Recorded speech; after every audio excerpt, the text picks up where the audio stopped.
Hello friends, कैसे हैं आप? फ्रेंड्स, हम लोग आज सीए इंस्टीट्यूट का मई 2025 का जो टैक्सेशन का पेपर है सी इंटरमीडिएट का, वो हम लोग सॉल्व करने वाले हैं। तो इसका जो एमसीक्यू वाला पार्ट है ये मैंने पहले ही अलग से सॉल्व कर दिया है, उसका वीडियो अपलोड कर दिया है, आपको डिस्क्रिप्शन में मिल जाएगा। एंड अब हम लोग बात करेंगे जो डिस्क्रिप्टिव वाला पार्ट है उसकी। तो सरप्राइजिंगली डिस्क्रिप्टिव वाला पार्ट इस बार ईजियर था as compare to the MCQ part. MCQ वाले पार्ट में थोड़े से अजम्पशंस और ट्रिक्स थी, लेकिन डिस्क्रिप्टिव वाले पार्ट में उतना ज़्यादा कंफ्यूजन नहीं है। So this is the paper. इसमें दो पार्ट से दो सेक्शन से हम कह सकते हैं डिस्क्रिप्टिव वाले पार्ट में, income tax and GST. Income tax वाला जो पार्ट है उसमें 35 मार्क्स का पेपर आपको सॉल्व करना है। 15 मार्क्स का पहला क्वेश्चन कंपलसरी है। उसके बाद में क्वेश्चन नंबर 2 जो है वो 6 + 4 10 मार्क्स का है। क्वेश्चन नंबर 3 6 + 4 अगेन 10 मार्क्स का है। क्वेश्चन नंबर 4 6 + 4 अगेन 10 मार्क्स का है। इसमें 4 मार्क्स के दो क्वेश्चंस में से एक क्वेश्चन करने का ऑप्शन है। सो ये इनकम टैक्स का ब्रेकअप है और जीएसटी का भी ब्रेकअप सिमिलर है। 15 मार्क्स का कंपलसरी पेपर है और उसके बाद में 10 मार्क्स के 3 में से कोई भी दो क्वेश्चन सॉल्व करना है। तो 10 मार्क्स के क्वेश्चंस का ब्रेकअप है 5 + 5 ऐसे करके। सो अब ये इनकम टैक्स का जो पेपर है इसमें हम लोग एक एक करके सारे क्वेश्चंस इसके डिस्कस करेंगे, डिटेल में सॉल्व करेंगे और देखते हैं कि सोल्यूशन इसका क्या निकलता है। पहला क्वेश्चन जो है it is related to total income as expected. Mrs SC. Bose aged 62 years, ये आपको डिटेल दिया है एक पर्सन के बारे में। अब आपको पूछा क्या है, इस पे ध्यान जाना चाहिए। आपको पूछा है compute the total income of Mrs SC. Bose under the default tax regime under section 115 BAC and optional tax regime of the income tax act 1961। तो ये दोनों रिजिम में आपको टोटल इनकम कंप्यूट करना है, टैक्स कैलकुलेट करने की जरूरत नहीं है। अब क्वेश्चन में आपको प्रॉफिट एंड लॉस अकाउंट दिया है एंड कुछ एडिशनल इंफॉर्मेशन दी है। सो हम लोग इसको मार्क करते हुए फिर हम लोग इसको प्रॉपर्ली सॉल्व करेंगे। तो widow of public sector employ who died during a service in 2011, she earns income from business of running a flower bouquet shop at Kolkata and income from royalty from writing books of science and sells in India and abroad. Profit and loss account for the year ended 31st March 25 furnished by her is given below. तो ये आपको profit and loss account दिया है जिसमें हमको net profit जो है वो कैलकुलेटेड दिख रहा है। ऑब्वियसली जब हम लोग पीजीबीपी हेड की इनकम कैलकुलेट करेंगे तो इसमें से जो जो आइटम्स जो है डेबिटेड है एज एन एक्सपेंस बट नहीं होना चाहिए, डिसअलाउड है, तो उसको ऐड बैक कर देंगे। जो इनकम्स क्रेडिटेड है बट कोई और हेड से रिलेटेड है तो उसको यहाँ से माइनस कर देंगे। तो वैसा हम लोग मार्किंग करेंगे। अब यदि हम लोग प्राइमा फेसी अगर इसके पॉइंट्स देखें तो मैं सिर्फ हेड्स की मार्किंग कर रहा हूँ। If you start with the net profit, अब इसमें से मुझे क्रेडिट साइड में ऐसे कौन से आइटम्स दिख रहे हैं जो पीजीबीपी हेड से हटाना है और एंड मे बी और कोई हेड में कंसिडर करना है। तो सेल ऑफ फ्लावर बुके, तो ये तो हमारा बिजनेस का इनकम है, बिजनेस का रेवेन्यू है, इसको इसको कुछ नहीं करना है। Family pension from PSU through bank, तो फैमिली पेंशन जो मिल रही है तो वो उसके हस्बैंड के रिस्पेक्ट में मिल रही है because she is a widow of a public sector employee. तो this family pension will be taxable.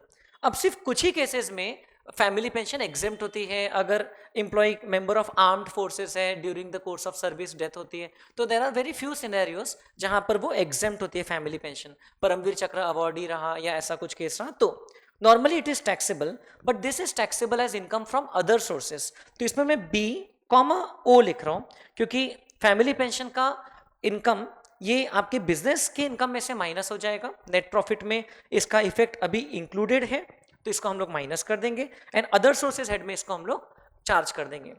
अब हमको और एक बात है कि इनकम दोनों रेजिम से कैलकुलेट करना है। सो इन दैट केस हम लोगों को ये भी ध्यान रखना है कि दोनों रेजिम में डिफरेंसेस क्या क्या है। सो फैमिली पेंशन एक ऐसा पॉइंट है जिसमें मैं और एक ऐसा मार्क लगा लेता हूँ कि जिससे हमको ये समझ में आ जाएगा कि इसमें डिफरेंस है कैलकुलेशन में। स्पेशली जब हम लोग अदर सोर्सेज हेड में इस इनकम को इंक्लूड करते हैं तो उसमें से जो डिडक्शन मिलता है सेक्शन 57 में, तो that deduction is available only up to ₹25,000 under the default regime and up to 15,000 under the optional tax regime.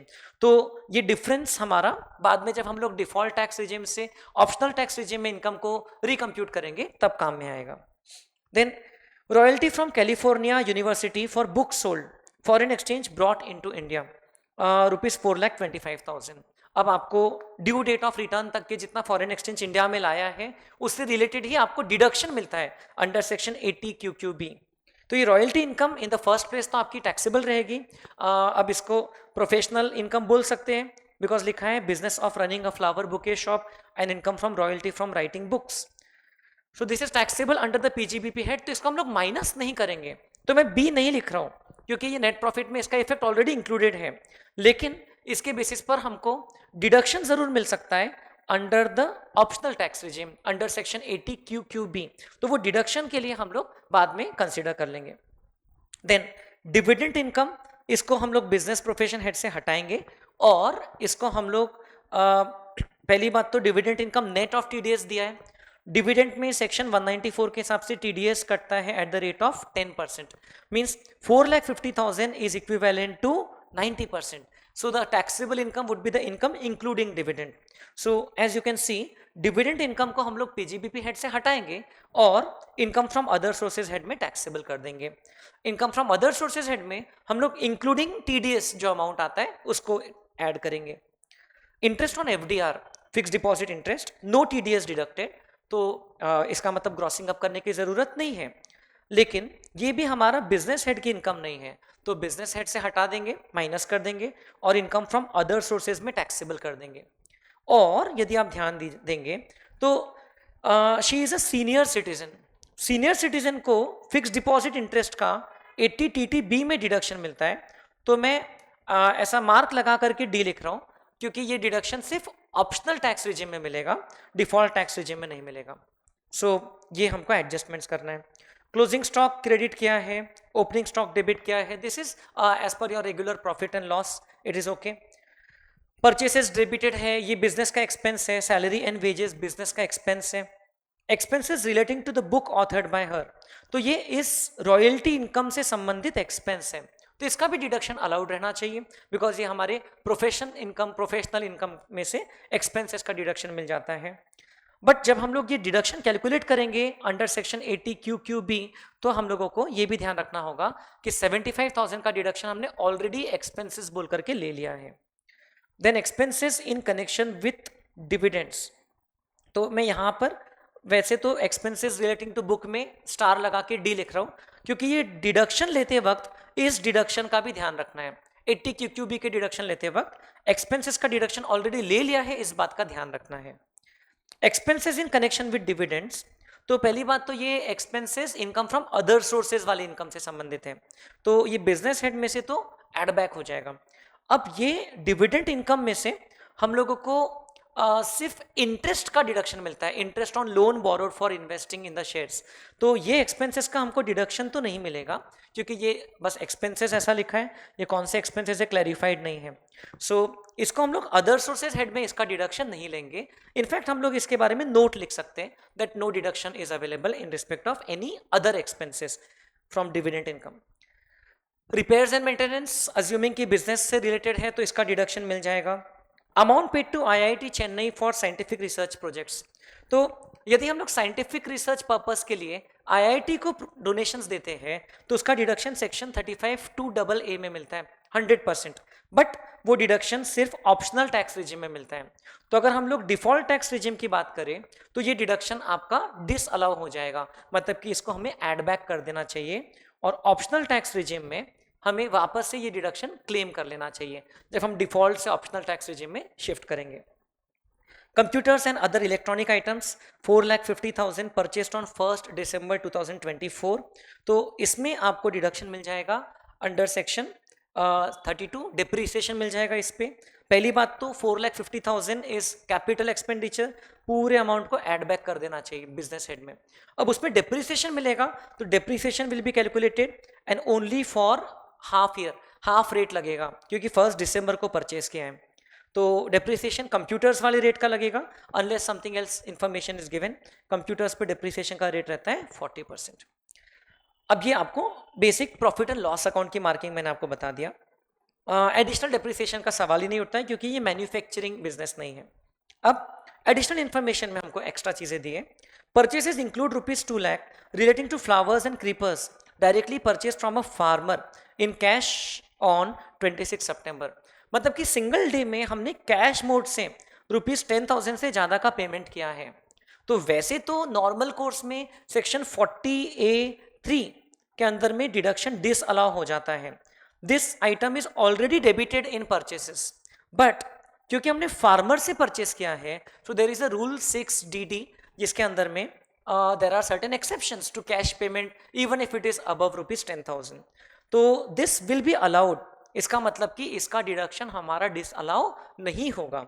So basically इसका कुछ करना नहीं है, सिर्फ नोट लिखना चाहे तो लिख सकते हैं। ये 2 लाख रुपीज ऑलरेडी डेबिटेड है, इसको हमें डिसअलाउ नहीं करना है, मतलब इसको एड बैक नहीं करना है, कुछ नहीं करना है। Then and this is expenses related to the business of flower bouquets.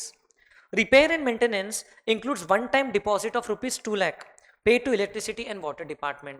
तो ये जो वन टाइम डिपॉजिट किया हमने ₹2 लाख का, तो ये रिपेयर्स एंड मेंटेनेंस का हमें डिडक्शन नॉर्मली तो मिलता है, लेकिन वन टाइम मेंटेनेंस चार्जेस का नहीं मिलेगा, वन टाइम डिपॉजिट का, क्योंकि ये कैपिटल नेचर का पेमेंट हो गया, ये रिटर्नेबल नेचर का आइटम हो जाता है। So this will B disallowed.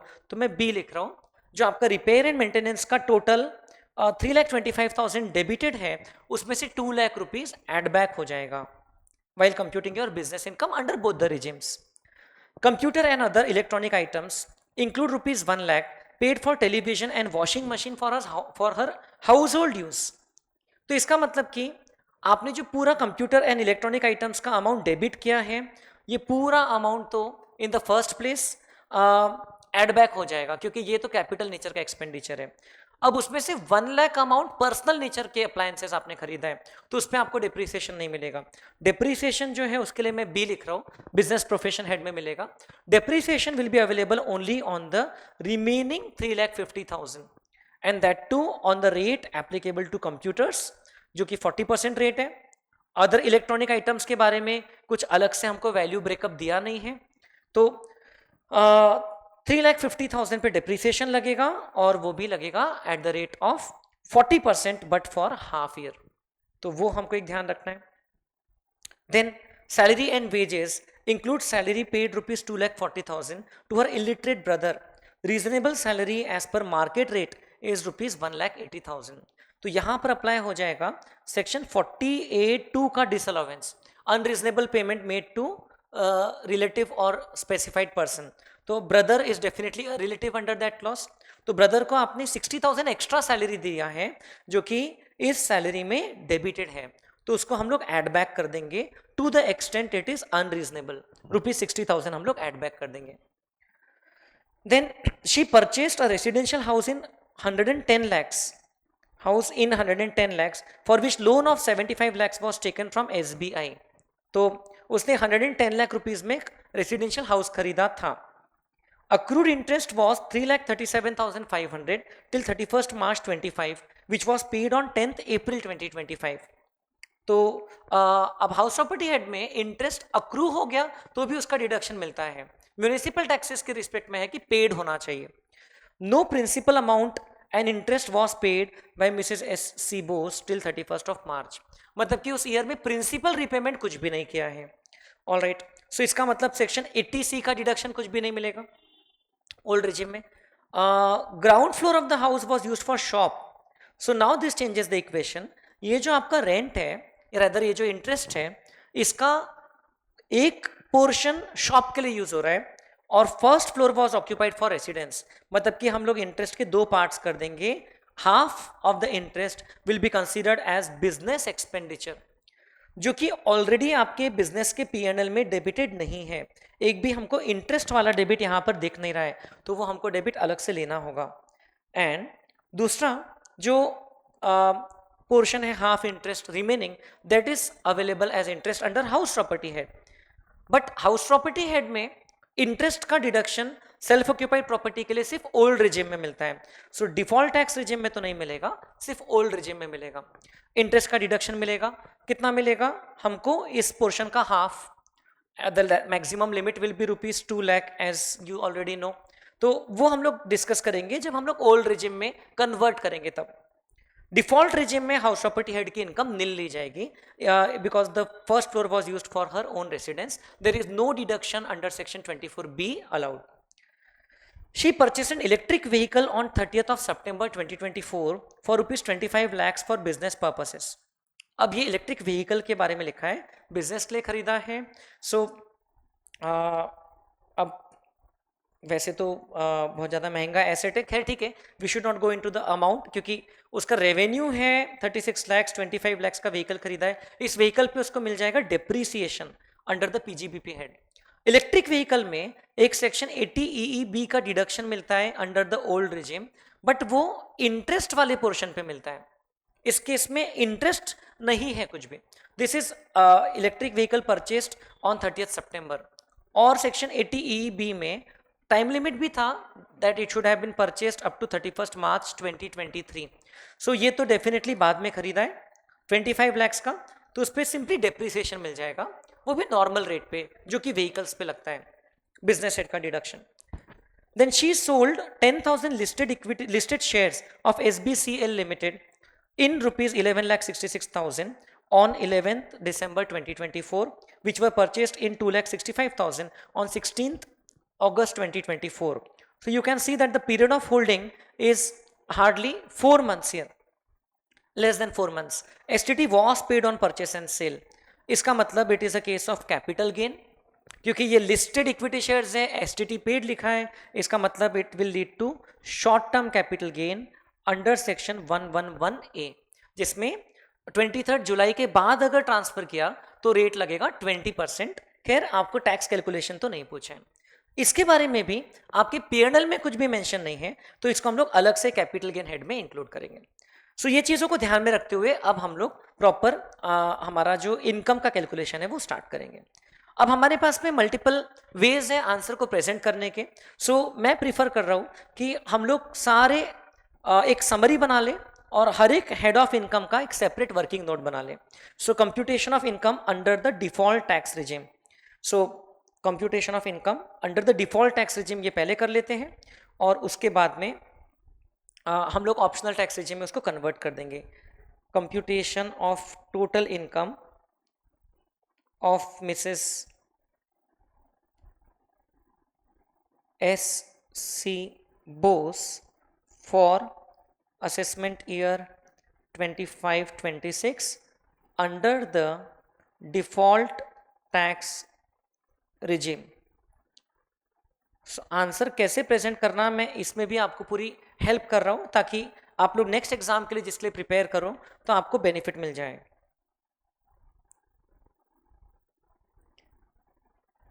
अब इसमें सबसे पहले है income from salaries. Income from salaries कुछ भी नहीं है. Her husband was in service, she is not having any salary income. Family pension will be taxed as income from other sources. Income from house property मैं लिख लेता हूं, ये नील आने वाला है क्योंकि there is only one property with her one floor of the house property which is using for self occupation. तो रिमार्क्स में मैं लिख दूंगा कि इसका वैल्यू नील आएगा. Then profits and gains of business, profits and gains of business और profession.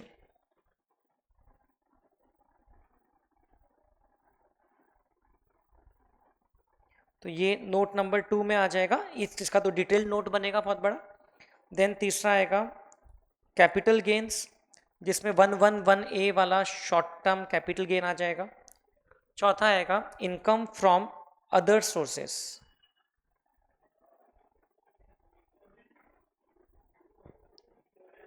Note number 4 ऐसा.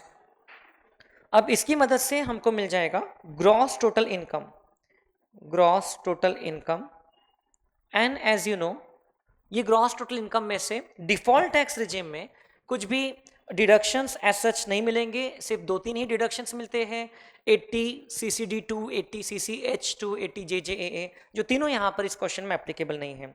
डिडक्शंस अंडर चैप्टर 6A ये हम लोगों को no deductions as such are available other than those 3 under the default tax regime.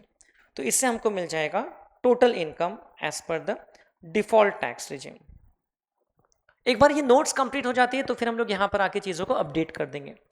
अब पहली note हमारी बनेगी इनकम फ्रॉम हाउस प्रॉपर्टी की। Note number 1, very simple, income from house property. तो यदि आप इसमें देखो तो there is one self occupied property, one property जिसके 2 फ्लोर्स हैं। जो फ्लोर बिजनेस के लिए यूज हो रहा है वो हाउस प्रॉपर्टी हेड में असेसेबल नहीं है। So the property which is there is the first floor occupied for her residence, which should be considered under this head. First floor occupied for her residence. तो we will say that it is a self occupied property. तो self occupied property में सीधा हम लोग net annual value by the application of section 23(2) NAV को हम लोग नील ले लेते हैं। उसमें से हमें डिफॉल्ट टैक्स रिजिम में न कोई स्टैंडर्ड डिडक्शन मिलता है ऑब्वियसली, न कोई इंटरेस्ट का डिडक्शन मिलता है। इंटरेस्ट का डिडक्शन भी डिफॉल्ट टैक्स रिजिम में अवेलेबल नहीं है in respect of interest. So it is not available under the default tax regime. So ultimately income from house property, self occupied property, income will be nil, simple. But ये जो deduction है it will change if we shift to the optional tax regime. तो मैंने already marking कर लिया है, उसको हम लोग बाद में यूज करेंगे। सो जहां पर मैंने H लिखा है हाउस प्रॉपर्टी, वहां पर मैं अभी क्रॉस कर लेता हूं, लेकिन डिफॉल्ट टैक्स रिजिम से ऑप्शनल टैक्स रिजिम में जाते वक्त में एक चेंज होगा, तो उसका मेरा मार्क अभी भी है। So the income is nil as far as the house property head is concern. Then सबसे मेजर जो हेड आता है that is the PGBP head. क्योंकि P&L अकाउंट दिया है, उसमें से कुछ प्लस माइनस करना है चीजों को, एडिशनल इंफॉर्मेशन भी दी है, PGBP. So we will start are working with net profit as per profit and loss account. Net profit हमको दिया है ₹20,69,000। अब जहां जहां पर हम लोग ने बी लिखा है वो आइटम्स का ट्रीटमेंट हमको देना है, starting from the credit side. Family pension, तो फैमिली पेंशन इंक्लूडेड है, सो हम बोल सकते हैं यहां पर less incomes credited to P&L but not taxable as PGBP income। उसके अंदर में 2-3 इनकम्स आ जाती हैं, एक इनकम आ जाती है फैमिली पेंशन। अब P&L में जितना क्रेडिट हुआ है उतना हम लोग बिजनेस प्रॉफिट के कैलकुलेशन में से हटा देंगे, ₹3,60,000। तो मैं एक बी को क्रॉस कर रहा हूं यहां से, 3,60,000। अब उसका दूसरे हेड में क्या टैक्सेबिलिटी होगा वो हम लोग उसके नोट में देखेंगे। फिर royalty we are considering as royalty from profession, so will be taxable as PGBP income only. Dividend income same type की इनकम हो गई। Dividend income is credited to P&L। P&L में क्रेडिट 4,50,000 हुआ है, तो जो नेट अमाउंट क्रेडिट हुआ है वो ही हम लोग हटाएंगे। And interest on FDR, interest on FDR fixed deposit receipts. So all these 3 incomes are taxable under some other head, ₹76,000. This amount will be added. So ये जो तीनों अमाउंट का टोटल होता है इसको हम लोग लेस कर देंगे, रेदर ऐड करके हम लोग पीजीबीपी की इनकम में से हटा देंगे। 3,60,000 प्लस 4,50,000 प्लस 76,000, 8,86,000 इतना ओवरऑल हमारी इनकम में से माइनस हो जाएगा। अब हम लोग ऐड करेंगे, add expenses debited to P&L but disallowed from PGBP income. अब डेबिट साइड में हम लोगों ने बी एक यहां लिखा है, expenses in connection with dividends. So add back इसलिए कर रहे हैं क्योंकि ये इससे हमारा प्रॉफिट कम हो चुका है, हमको वो प्रॉफिट को बढ़ाना है, ओके, रिवर्स करना है उसका effect. Expenses in connection with dividend, इस अमाउंट को हम लोग ऐड बैक कर देंगे, ₹12,000। Then amount paid to IIT Chennai, ये भी ऐड बैक हो जाएगा क्योंकि ये डिफॉल्ट टैक्स रिजिम में अवेलेबल नहीं है। Amount paid to IIT Chennai for scientific research expenditure. इसका डिडक्शन ऑप्शनल टैक्स रेजिम में मिलेगा, तो तब दोबारा उसका एडजस्टमेंट किया जाएगा, ₹35,000। तो मार्किंग करने का बेनिफिट ये हो गया कि जहां पर मैंने कुछ मार्क नहीं किया है वो आइटम का अभी मुझे वापस कंसीडर करने की जरूरत नहीं है। फिर तीसरा, computers and other electronic items जो है उसमें ₹4,50,000 डेबिटेड है, being expenditure of capital nature. इसका डिडक्शन अलाउड नहीं रहता है ऐसे, उसमें जितना एलिजिबल डिप्रिसिएशन है वो हमको मिल जाएगा। एक बी मैंने हटा दिया, दूसरा बी डिप्रिसिएशन का रहेगा, बाद में देखेंगे। Purchases include 2 lakhs related to flowers and creepers where 10,000 से ज्यादा का कैश पेमेंट किया है तो चलता है, तो उसका कुछ भी नहीं होगा। Repair and maintenance include one time deposit, तो one time deposit again is not a revenue expenditure, so it is not allowed as a deduction, okay, under repair and maintenance। इसको एड बैक कर देंगे, ₹2 लाख, ये debited था but allowed नहीं। Then ये भी है expenditure salary disallowed under section 48(2), salary paid to illiterate brother disallowed under section 48(2), unreasonable और excessive payment made to relative, ₹60,000। तो 2,40,000 में से 1,80,000 जो है वो रीजनेबल है, तो excess portion has been disallowed. इतनी चीजें आपकी पीएनएल में डेबिटेड थी और उसको अलाउड नहीं था, तो उसका उतना हम लोग एड बैक कर रहे हैं। So 12,000 plus 35,000 plus 4,50,000 plus 2 lakh plus 60,000, so ये हो रहा है ₹7,57,000। 7,50,000 will be added back to our business profits. अब हम लोग इसमें से माइनस करेंगे कुछ एक्सपेंसेस जो कि लेना था, जैसे यहां हमने लिखा है ये interest deduction, depreciation on electric vehicle, depreciation on computers, तो ये चीजों को हमको माइनस करना पड़ेगा। Less expenses allowed as deduction but not debited to PNL. तो इसमें क्या क्या आते हैं, इसमें पहला मैं एक्सपेंस लिख लेता हूं, depreciation, depreciation on computers and electronic items. अब कंप्यूटर्स का डेप्रिसिएशन का रेट तो हमको पता है, ₹40% का रेट होता है, तो हम लोग सारे कंप्यूटर से रिलेटेड चीज है ऐसा मान के 40% का रेट लगाएंगे। 4,50,000 माइनस 1 लाख, क्योंकि 1 लाख हमारे नेक्स्ट पेज पे नोट में लिखा था कि it is related to household use appliances. 3,50,000 into 40% into 50%, मतलब कि उसका हाफ रेट ही लगेगा डिप्रिसिएशन का, क्योंकि दिसंबर में परचेस किया। सो 3,50,000 का 40% का आधा, ये होता है ₹70,000 deduction in respect of depreciation under section 32 on computers. Similarly depreciation can also be taken on electric vehicle. Electric vehicle का अमाउंट तो पीएनएल में डेबिटेड नहीं है, बट उस पर डेप्रिसिएशन तो जरूर मिलेगा।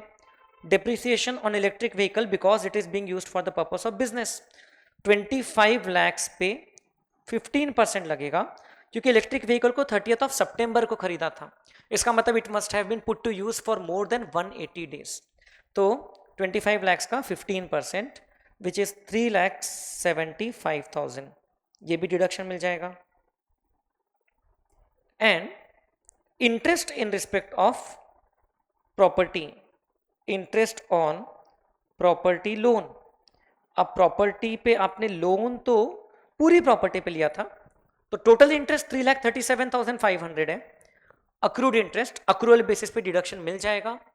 हाँ, इंटरेस्ट के केस में देखना पड़ता है कि सेक्शन 43B का डिसअलावेंस है क्या, तो वो डिसअलावेंस अट्रैक्ट होता था अगर आप ड्यू डेट ऑफ आरओआई तक पे नहीं करते थे। इस क्वेश्चन में हमने 10th अप्रैल में पे कर दिया, 10th अप्रैल तक के, तो इसलिए डिडक्शन डिसअलाउ नहीं होगा। Interest on property loan 3,37,500 into 1/2 या into 50%, 50% clearly relates to the business. तो 3,37,500 डिवाइड बाय 2 ये होता है 1,68,750। इसमें विदाउट एनी लिमिट ये डिडक्शन मिल जाएगा। तो ऐसा करके आपको टोटल एक्सपेंसेस का डिडक्शन मिल रहा है ये वाले इसमें 168,750 प्लस 375 प्लस 70,000 6,13,750 इतना आपको एक्सपेंसेस का डिडक्शन मिल जाएगा। इससे हमें मिल जाएगा पीजीबीपी हेड की इनकम। सो 20,69,000 माइनस 8,86,000 प्लस 7,57,000 माइनस 6,13,750। सो ये इनकम आ गई 13,26,250। सो if you can observe these are the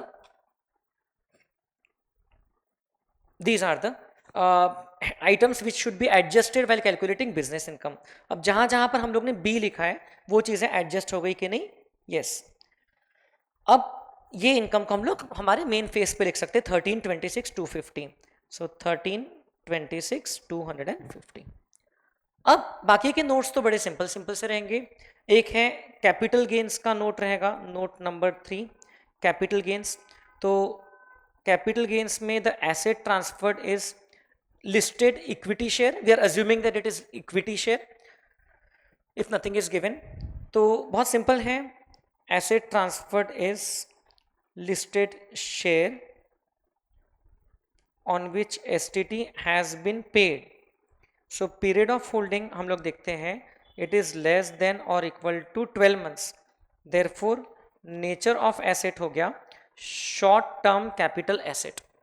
so calculation will be simple, consideration rupees 11,66,000 minus cost of acquisition।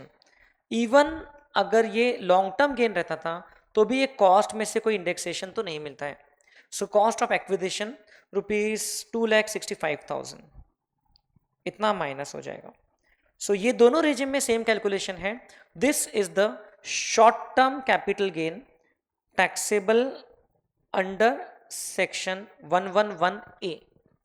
11,66,000 minus 2,65,000 is 9,01,000। तो इसमें कोई कंफ्यूजन नहीं, क्वेश्चन में स्ट्रेट फॉरवर्ड दिया है। Capital gains 9,01,000 short term capital gains, इसको यहां पर आके मैंने अपडेट कर दिया।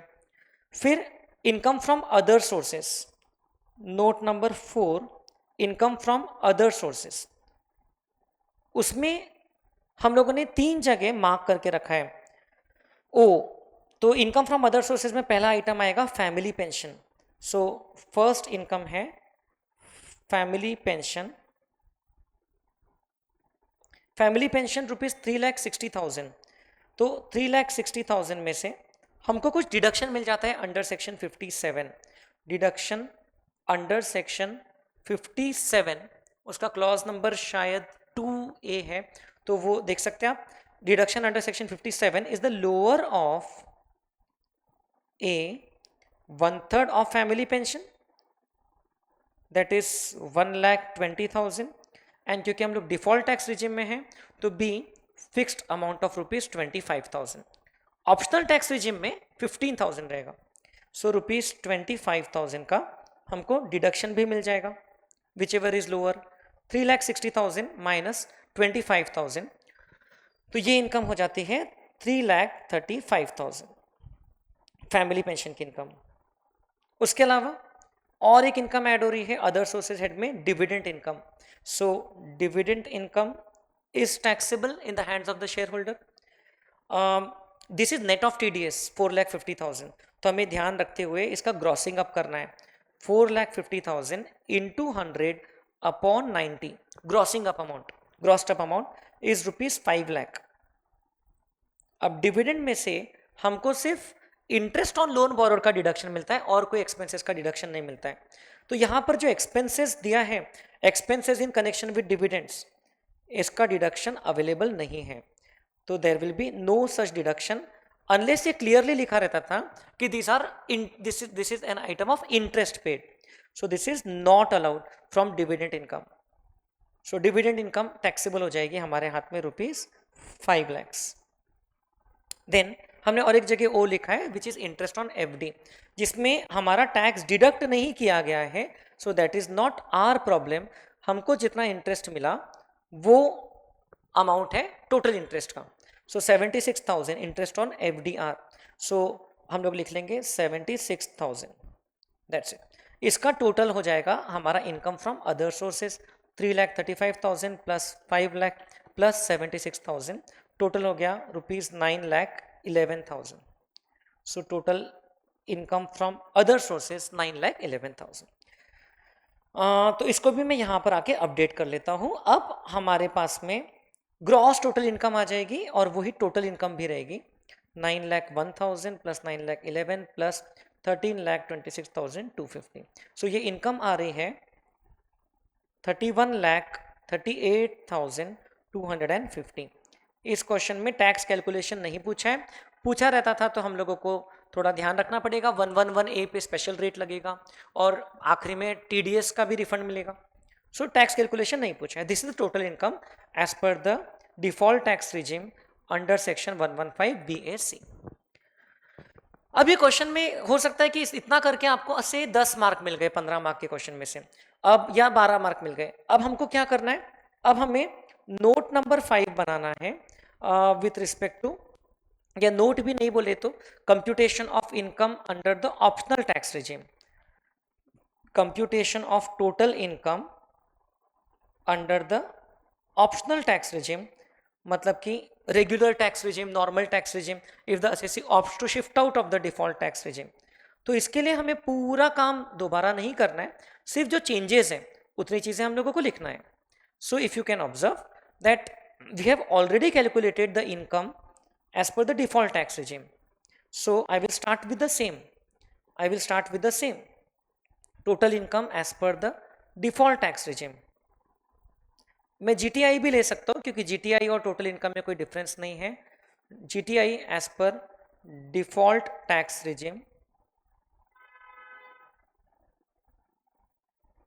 ये है 31,38,250, क्योंकि पहले हमको ऑप्शनल टैक्स रिजिम का GTI मिलेगा, फिर उसमें से हम लोग 80 QQB 80 TTB ये दोनों का डिडक्शन लेंगे। अब इसमें से अब देखिए हम लोग ने जहां जहां पर स्टार मार्क लगाया, एक तो फैमिली पेंशन का डिफरेंस आएगा, तो फैमिली पेंशन का इसको हम लोग अब कैंसिल कर देते, तो हमें ऑप्शनल टैक्स रिजिम में से 15,000 का रिडक्शन मिलता है, जबकि डिफॉल्ट टैक्स रिजिम में ज़्यादा रिडक्शन मिलता है। तो हम लोग 10,000 एड बैक कर देंगे, add back deduction in respect of family pension. Okay, higher deduction has been taken in respect of default tax regime, तो 25,000 ले लिया है जबकि 15,000 ही लेना था। सो deduction of 10,000 was extra taken, so that means income will be higher by ₹10,000 in case of the optional tax regime.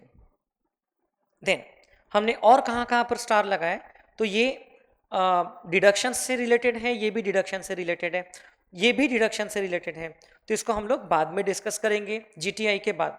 ये एक item है amount paid to IIT Chennai, so इसको हम लोग माइनस करेंगे इसको, क्योंकि हम लोग ने पहले इसका डिडक्शन नहीं लिया था। Amount paid to IIT Chennai for scientific research, this is allowed as a deduction. अगर हम लोग ने आउटसाइड ऑर्गेनाइजेशन को डोनेशन दिया तो डिडक्शन मिलता है, it is deductible under section 35(2)(a). 100% of the amount is deductible, ₹35,000, तो ये अमाउंट माइनस हो जाएगा। देन और हम लोग ने कहाँ पर स्टार लगाया है, एक ये है हाउस प्रॉपर्टी, तो अब हम लोग करेंगे minus minus loss from self occupied property. अब देखिए सेल्फ ऑक्यूपाइड प्रॉपर्टी के रिस्पेक्ट में हमको लॉस का डिडक्शन अलाउड होता है, ओके, इंटरेस्ट का डिडक्शन अलाउ होता है under the optional tax regime. So interest under section 24B related to the self occupied portion is 3,37,500 का आधा, 1,68,750। अभी इंटरेस्ट पे कभी कभी 30,000 की लिमिट रहती है, कभी कभी 2 लाख की लिमिट रहती है। इस क्वेश्चन में हाउस खरीदा था, कब खरीदा एग्जैक्ट दिया नहीं है, लेकिन आपको आप ये अज्यूम कर सकते हो कि the house was purchased, the loan was taken on और after 1/4/1999, the construction or acquisition was completed within a period of 5 years from the end of the year in which the loan was taken for purchase, वो तो पता है।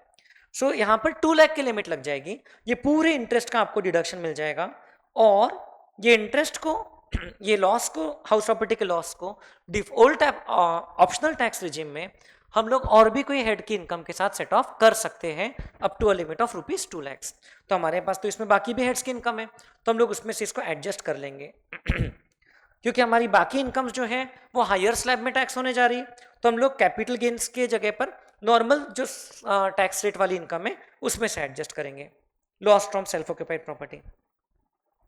Then optional tax regime में इसके अलावा सिर्फ deductions है जो अलग से हैं तो आप देख सकते हैं इससे हमको क्या मिल गया, ग्रॉस टोटल इनकम, इससे हमको मिल गया gross total income 31,38,250 plus 10,000 minus 35,000 minus 168,750, so ये आ गया 29,44,500। This is the gross total income under the optional tax regime. अब इसमें से हम लोग माइनस करेंगे deductions which are available under chapter 6A। तो एक है deduction under section 80 TTB in respect of interest on FDR, because यहां पर जो असेसी है she is a senior citizen, so interest on FDR वैसे तो है ₹76,000, but the deduction will be restricted to 50,000। Deduction का मैक्सिमम लिमिट होता है अंडर सेक्शन 80 TTB ₹50,000। सो आपको डिडक्शन मिलेगा but that will be restricted to 50,000। Similarly यहां पर इस क्वेश्चन में रॉयल्टी इनकम है, so deduction will also be available in respect of section 80 QQB royalty income. So ये रॉयल्टी इनकम जो है आप देखिए इसमें 4,25,000 की इनकम है, बट उस सेक्शन में लिमिट इनकम पे लगती है 3 लाख हो जाएगी। So deduction under section 80 QQB, आपकी रॉयल्टी इनकम तो है 4,25,000, but deduction is limited to ₹3 lakh. Income to be considered for the deduction is ₹3 lakh. अब और एक बात है, इसी इनकम से संबंधित हम लोगों ने ये एक्सपेंस का भी डिडक्शन लिया है, तो ये एक्सपेंस को हमने माइनस कर देना चाहिए बिकॉज डबल डिडक्शन अलाउड नहीं है। Minus expenses already debited to P&L, already taken as a deduction under the PGBP head. So ये एक्सपेंस का डिडक्शन हमने ऑलरेडी लिया है, सो 3 लाख में से 75,000 छोड़ के हमको बाकी का डिडक्शन मिल जाएगा ₹2,25,000। This will be available. Okay, so this is the deduction under section 80 QQB। सो ये जो है it is on the basis of a solved question of CA institute कि जो एक्सपेंसेस ऑलरेडी डेबिटेड है उसके रिस्पेक्ट में डिडक्शन नहीं मिलता है। अब यहाँ पर एक ऑल्टरनेटिव अजम्पशन स्टूडेंट अगर ऐसा ले कि सर 4,25,000 में से हम 75,000 माइनस कर लेंगे ग्रॉस अमाउंट में से, फिर लिमिट लगाएंगे, तो मे बी ICAI उसको एक्सेप्ट करे, but I think this is the better solution because the income has to be limited to 3 lakhs and then जो डिडक्शन ले चुके हैं उतना आपको एक्सपेंस का डिडक्शन जो ले चुके उतना डिडक्शन आपका कम हो जाएगा। So that's it, this will be the total income under the optional tax regime, total income as per the optional tax regime, जिसको हम लोग normal rates of tax, normal regular scheme वगैरह, ओल्ड रिजीम वगैरह बोल सकते हैं। 29,44,500 minus 50,000 minus 2,25,000, सो ये आ गया 26,69,500। So this is the calculation, friends, with respect to both default tax regime as well as the optional tax regime. तो इतना आपका लंबा आंसर जाता है and I know it is takes a lot of time but still it is worth it. अभी तो मैं आपको इतना समझाते कर रहा था तो टाइम और ज़्यादा लग गया। एग्जाम में रफली you have for 15 mark questions you have 30 minutes time, तो 30 मिनट्स में आपको लिख करके करना है एक नोट लिखना रह गई with respect to section 40A(3) deduction which was not disallowed, तो उसका एक नोट लिखना चाहिए आपने, और बाकी चीजों को तो हम लोग ने बेसिकली कंसीडर कर ही लिया है, ठीक है। So this is how we solve the question of the total income. Now we will move on to the other questions. Question number 2 है, जिसमें आपको एक 6 मार्क का क्वेश्चन है और एक 4 मार्क का क्वेश्चन है, and as expected as has been the case with ICAI papers in the past, question number 2 का फर्स्ट पार्ट आपका रेसिडेंशियल स्टेटस चैप्टर पे बेस्ड है। State with reasons whether the income chargeable to tax in India for the assessment year 25-26 in the hands of recipient in the following independent situations.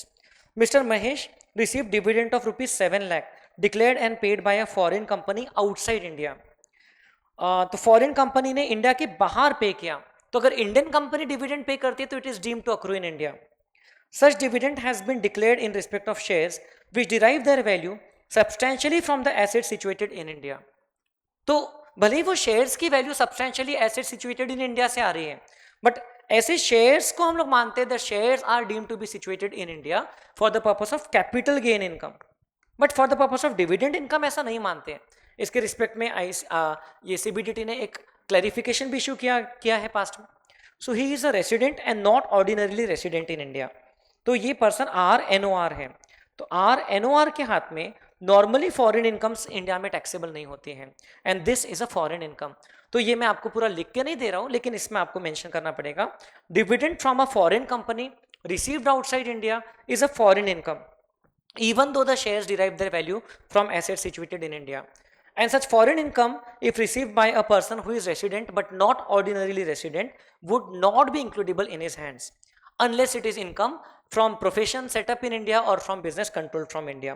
So this income would not be taxable. This income would not be taxable in the hands of Mr. Mahesh. तो आपको proper इसको 2 marks के लिए explain करना पड़ेगा। Then next question is, Mr. Shivansh is a non-resident in India and residing in China, has deposited rupees 16 lakhs with Messrs. ABC Limited, an Indian company, on 1st September 2024. As you can see, he has received interest at 12% per annum in China during the previous year 24-25. तो अब यहाँ पर clearly you can see that the source of income is situated in India. उसने जो deposit किया है वो Indian company के पास डिपॉजिट किया है, भले ही वो पर्सन खुद एक नॉन रेसिडेंट है। So this income should be assessable to tax in India because it is deemed to accrue in India. Interest income के रिस्पेक्ट में एक स्पेशल पॉइंट था, if the interest is received where the interest is received from a borrower who is a resident, Indian company is a resident, okay, so unless it applies the money for business or profession outside India, the interest income is deemed to accrue in India. Section 9(1) में आता है, तो this income is deemed to accrue in India. It is taxable even if the assessee is a non-resident. सभी के लिए taxable होगी। Income हो जाएगा, इंटरेस्ट इनकम हो जाएगा 16 lakh into 12% for September to March, मतलब कि 7 months। तो ये इनकम आ जाता है 16 lakh into 12% into 7 divided by 12, rupees 1,12,000. This is the taxable income. Yes. Then Mr. Ramesh received a royalty of rupees 8,25,000 in consideration of providing patent rights to Mr. Sunil. So royalty मिली है patent rights के बदले में। Mr. Sunil has developed a new product in India by utilizing the patent rights.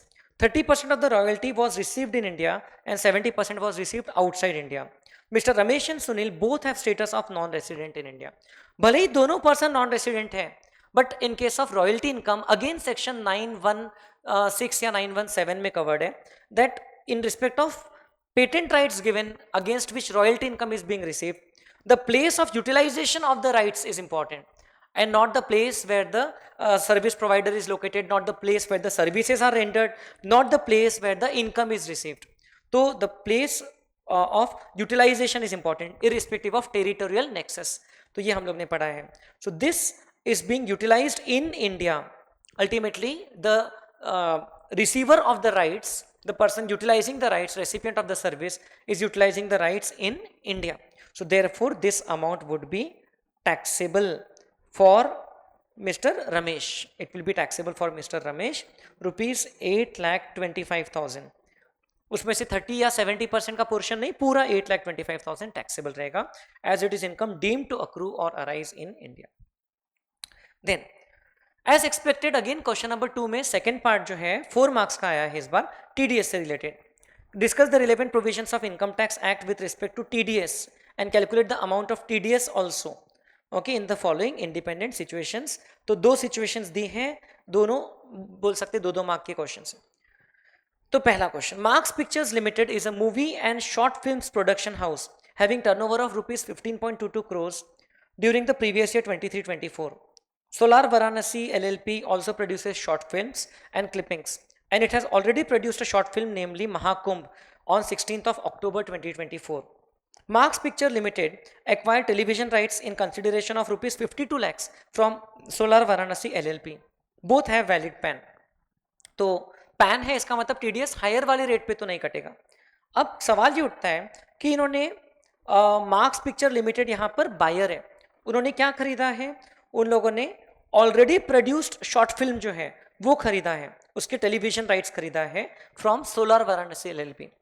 तो इस case में अगर already produced वाला आपने अगर सीरियल खरीदा है, शॉर्ट फिल्म खरीदा है, तो उस पर 194C वाला टीडीएस नहीं लगेगा।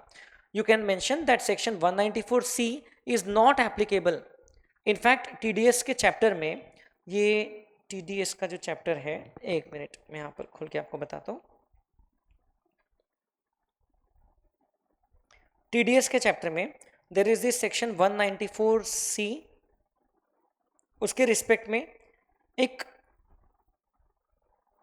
सर्कुलर है जो क्लास में हम लोग ने डिस्कस किया, page number 49 of your book. ये देखिए, ये रहा सबसे ऊपर, ओके ये सबसे ऊपर। If the payment is made for production of content और programme as per the specification of the broadcaster, तो then 194C would apply. But अगर if the payment is made for acquisition of broadcasting और telecasting rights और the content already produced by the production house, जैसे ये case में solar Varanasi is the production house, उन्होंने already produce करके रखा है शॉर्ट फिल्म, वो खरीदा है, तो उस केस में 194C is not applicable because कुछ वर्क नहीं किया उनके बोलने पर। तो इससे रिलेटेड देखिए एक पास्ट क्वेश्चन भी यहाँ पर आपको बताया गया। So this will be not liable to TDS under section 194C। अब इसमें कोई दूसरा सेक्शन लग सकता है क्या? बिल्कुल लग सकता है, क्योंकि यहाँ पर marks pictures limited is buying goods, these are intangible rights, television rights, they are buying goods from Solar Varanasi LLP, and goods के रिस्पेक्ट में एक दूसरा सेक्शन लगता है, सेक्शन 194Q, जो कि बोलता है कि अगर 50 लाख रुपीस से ज़्यादा का, ये हमारा जो TDS का चार्ट है इसमें आप देख सकते हो सेक्शन 194Q, अगर बायर का टर्नओवर लास्ट ईयर 10 करोड़ से ज़्यादा है एंड अगर कंसिडरेशन 50 लाख रुपीस से ज़्यादा है in respect of the transaction, तो रेसिडेंट से परचेस किया तो 0.1% रेट से टैक्स डिडक्ट करना होता है in respect of purchase of goods.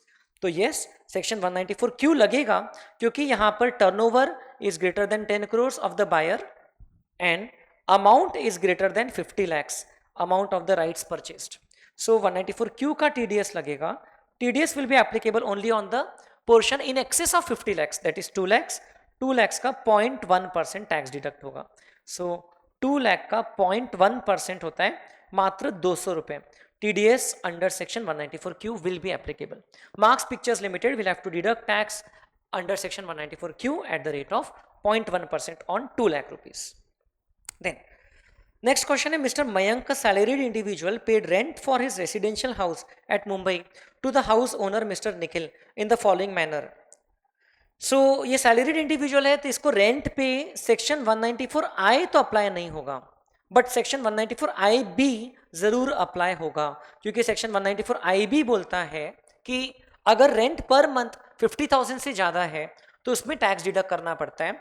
But 194IB में खास बात यह है कि जो लास्ट डेट रहता है, जो लास्ट इंस्टॉलमेंट रहता है, उसमें टैक्स डिडक्ट करना होता है। ये सेक्शन 194IB है। So tax has to be deducted at the time of earlier of payment or credit at the of the installment for the last month, और ये रेट 2% हो चुका है विथ इफेक्ट फ्रॉम 1 अक्टूबर 2024। तो अब इस केस में TDS कटेगा under section 194IB only from the installment of March 2025। March 25 का जो इंस्टॉलमेंट है उसमें से, but TDS will be calculated on the whole amount 75,000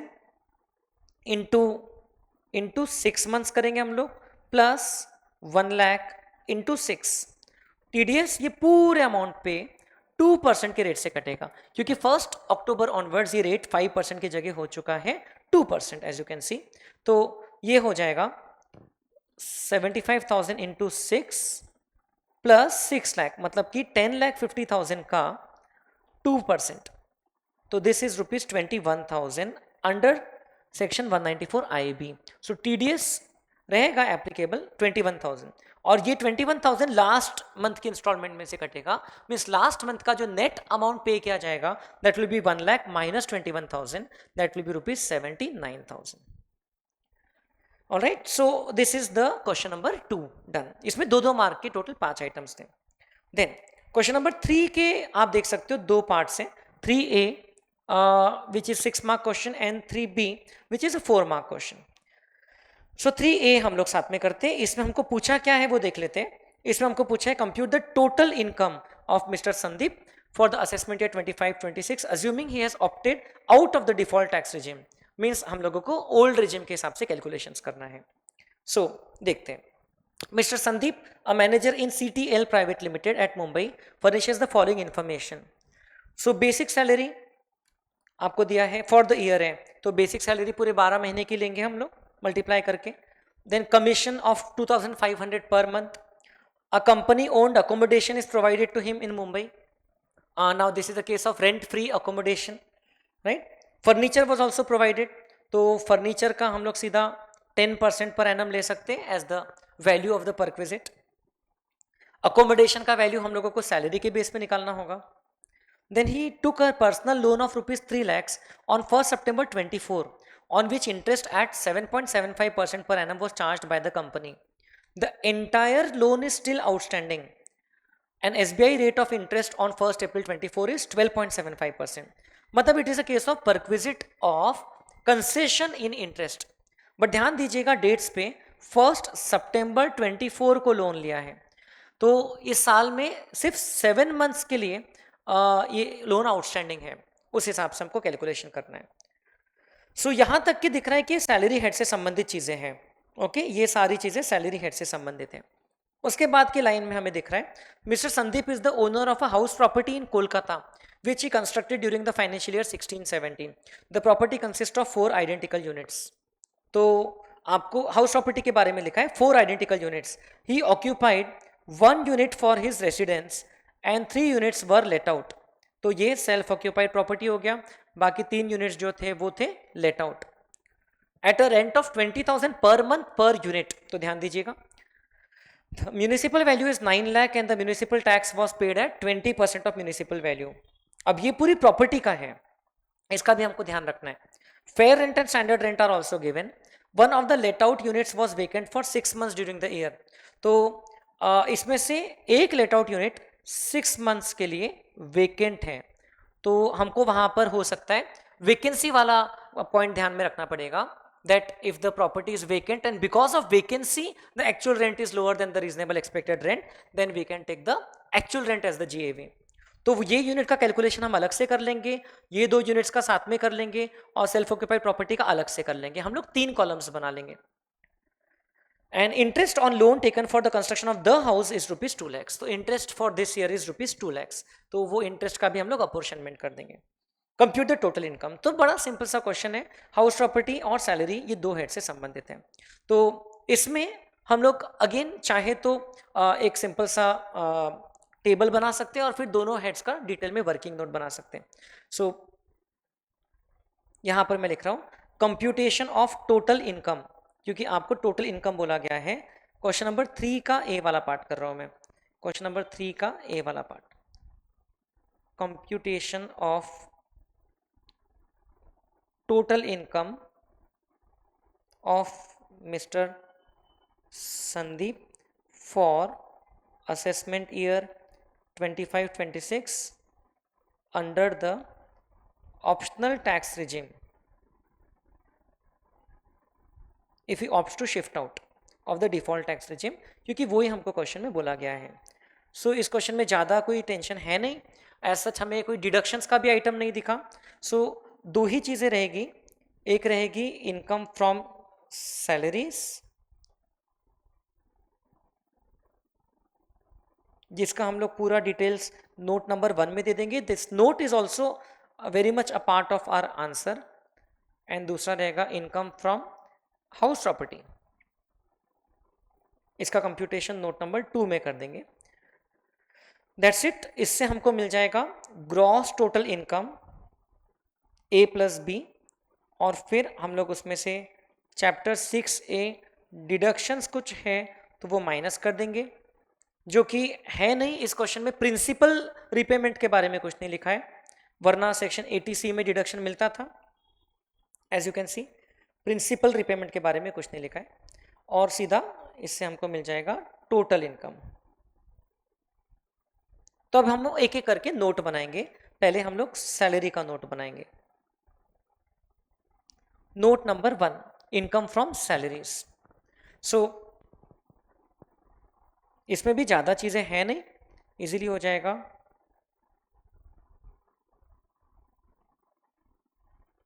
पहला, बेसिक सैलरी आपको दिया है 55,000 per month. So basic salary 55,000 into 12, 55,000 into 12 rupees 6,60,000। Then commission of 2,500 per month. So commission जो है ये भी पर मंथ बेसिस पर है, it is not based on a percentage of turnover. 2,500 into 12 is rupees 30,000। Then company owned accommodation is provided.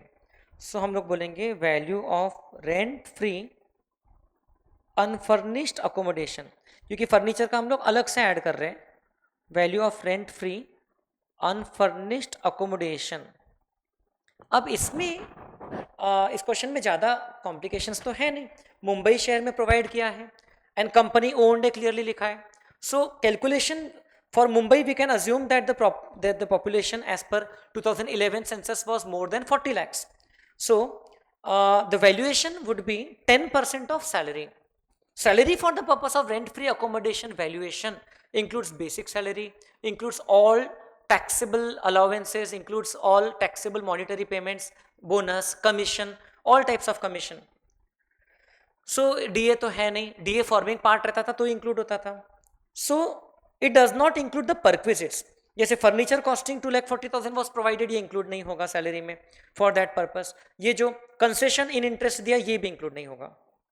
So value of rent free accommodation will be actually very simple, basic salary plus commission, ये जो amount हुआ this is the salary for the purpose of accommodation valuation into 10%।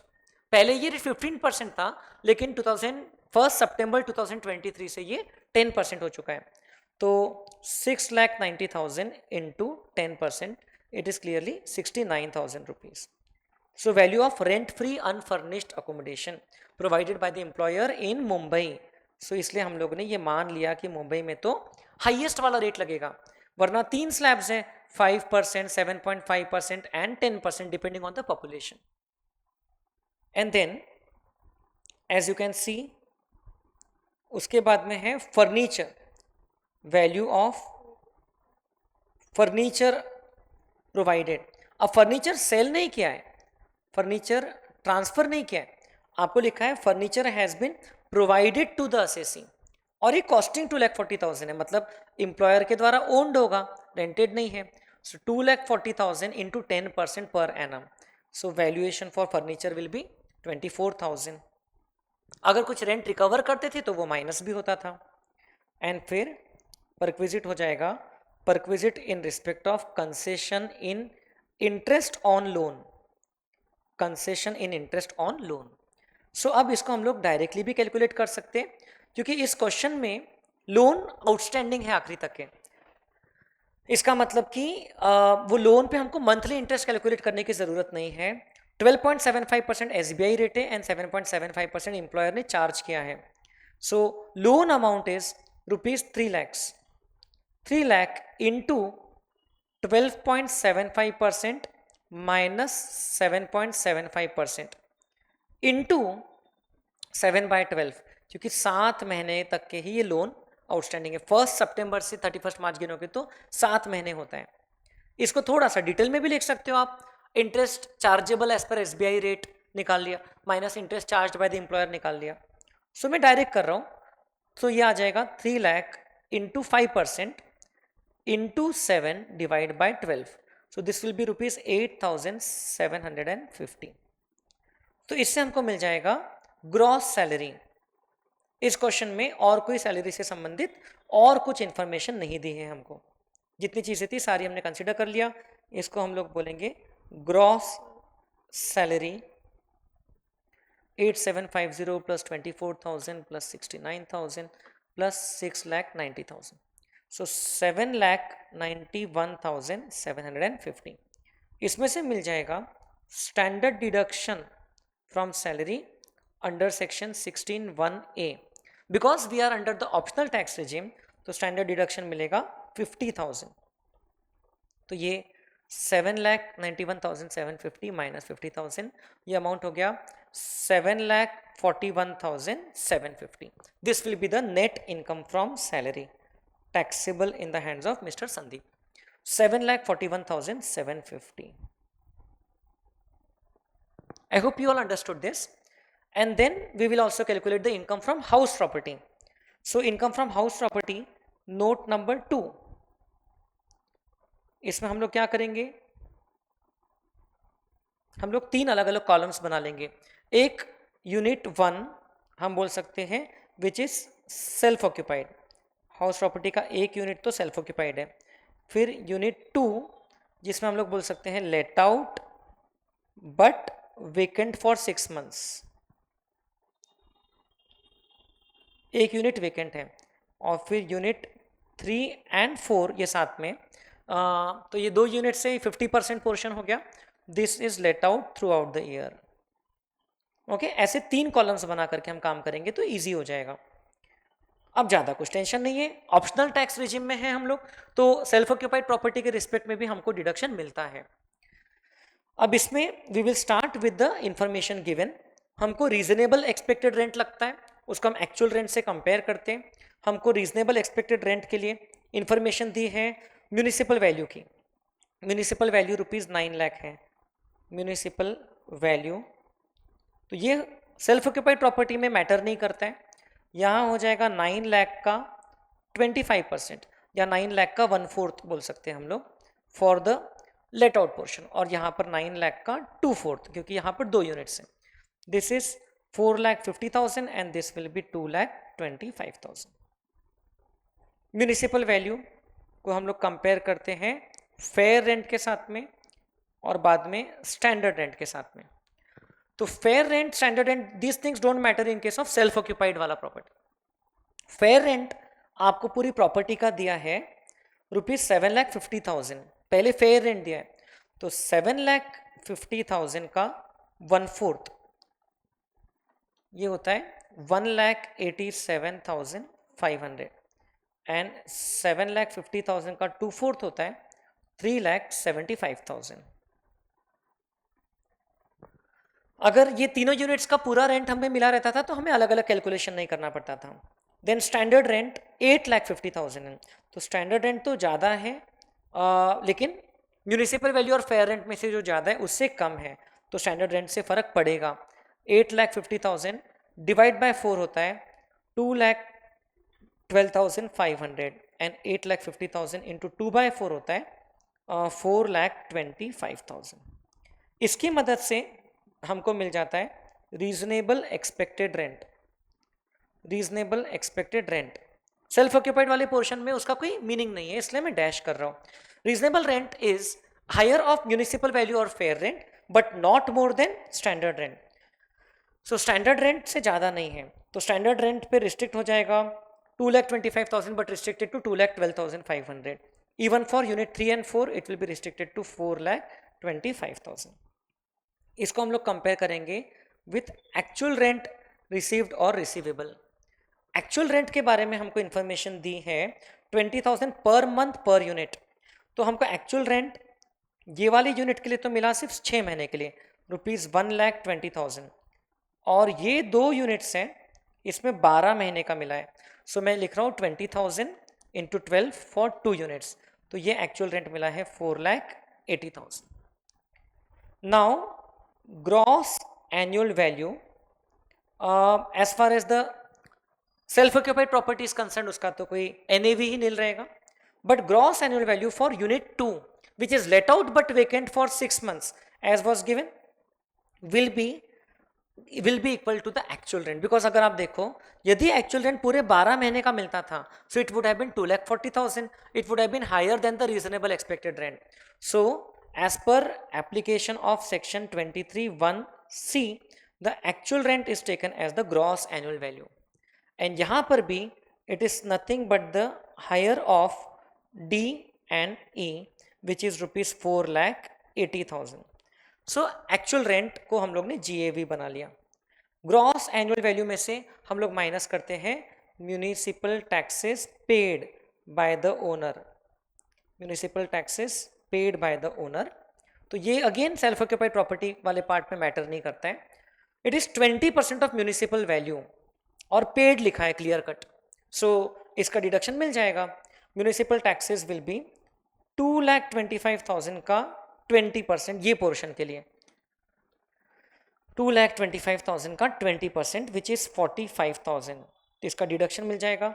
And 4,50,000 का 20% मतलब कि 90,000 इसका deduction मिल जाएगा, municipal taxes paid. इससे हमको मिल जाता है एनएवी, इसको हम लोग बोलते हैं net annual value of the property. Now NAV जो है as far as the self occupied property is concern by the application of section 23(2), इसका एनएवी हम लोग सीधा नील ले लेते हैं।